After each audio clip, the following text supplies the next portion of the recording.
All men seek relationship to the universal mind, the oversoul or the eternal spirit, which we call God, the creator of the heaven and earth, the creator of man, and life giver, which we must all give credit to.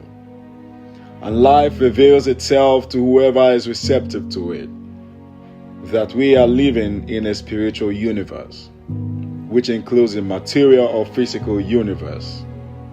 And this has been a conclusion of the deepest thinking of every age, that this spiritual universe must be one of pure intelligence and perfect life, dominated by love, by reason, and by power to create. And this seems to be an inevitable conclusion, isn't it? Right. There is a power in the universe that honors our faith in it. There is a law in the universe which exerts the utterance fathom. Have you discovered it? We all wish to feel that power behind everything. And I'm telling you, that power behind everything is a good power, as well as creative and eternal and changeless intelligence, in which man lives and moves and has his being. Intuitively, we sense that every man in his native state, in some part of manifestation of his internal principle, and that the entire problem of limitation, evil, suffering, and uncertainty is not God ordained, but is the result of ignorance. And it has been written that the truth shall make you free if you accept it, provided that you know it. And you note that the evolution of man's consciousness bring with it the acquisition of new powers and higher possibilities. We find ourselves torn by confusion, by conflict, by affirmation and denial. We also find ourselves torn by emotional congested, by fear, by congeal, and by pride. We are afraid of the universe in which we live, suspicious of people around us, uncertain of salvation of our own soul. All these things negatively react and cause physical disorder. Nature seems to await our comprehension of her, and since she is governed by immutable law, the ignorance of which excuses no man from their effect, the bondage of humanity must be a result of our ignorance of the true nature of reality. The stars of nature may be filled with good, but this good is locked to the ignorant. The key to this door is held in the mind of the intelligence, working in accordance with the universal law. Through experience, man learns what is really good and satisfying, what is truly worthwhile. As his intelligence increases and his capacity to understand the subtle law of nature grows, he will gradually be set free. As he learns the truth will automatically set him free. When we learn to trust the universe, we shall be happy, prosperous, and well. We must learn to come under the divine government and accept the fact that nature's table is ever filled. Never was there cosmic famine. The finite alone has wrought and suffered. The infinite lies stretched in a smiling repose.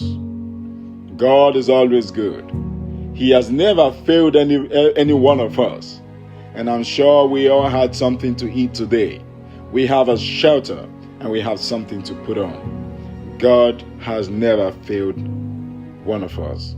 No matter what our emotional storm or what our objective situation may be, there is always something hidden in the inner being that has never been violated. We may stumble, but always there is that eternal voice, forever whispering within our ears, that thing which causes the eternal quest, that thing which sings and sings. This is the thing itself, And let me recapitulate. There is that thing within every individual that partakes of nature. That thing that comes within you in a blink of thought. That thing which is of universal wholeness. And insofar it operates, and that thing is from God. That is the meaning of Emmanuel, the meaning of the word of Christ. There is that thing within us which partakes the nature of the divine being. And just to let you know that I'm not a theologian, but I know that the truth will set anyone free, anyone who can hear the truth and hold it to the heart. And since it partakes of the nature of the divine being, we are divine. And that thing reacts according to our belief, and it is immutable law, subject to the use of the least among us, no respecter of any person, young or old, black or white, male or female, a child or an adult. It doesn't respect no one. It is bound to respect everyone and respect no one. So you cannot bound it, or you cannot have it with respect to greed. Our soul will never change or violate its own nature, or the denying of its own will never change it, or the affirming of it will never make it any more than it is. But since it is what it is, and working the way it is working, it appears to each through his belief. It is done unto each one of us as we believe. The difference is your belief. If you believe it can work for you, then you can be happy. And in the end, we will say then that in spirit, man is one with God. But what is the great law of the universe? If we are really one with the whole, we must be one with the law of the whole, and as well as one with the spirit of the whole. If we try to find something difficult to grasp, then we shall never grasp it, because we shall always think of it as being incomprehensible. The mind which we discover within us is the mind that governs everything. This is the thing itself, and we shall recognize its simplicity.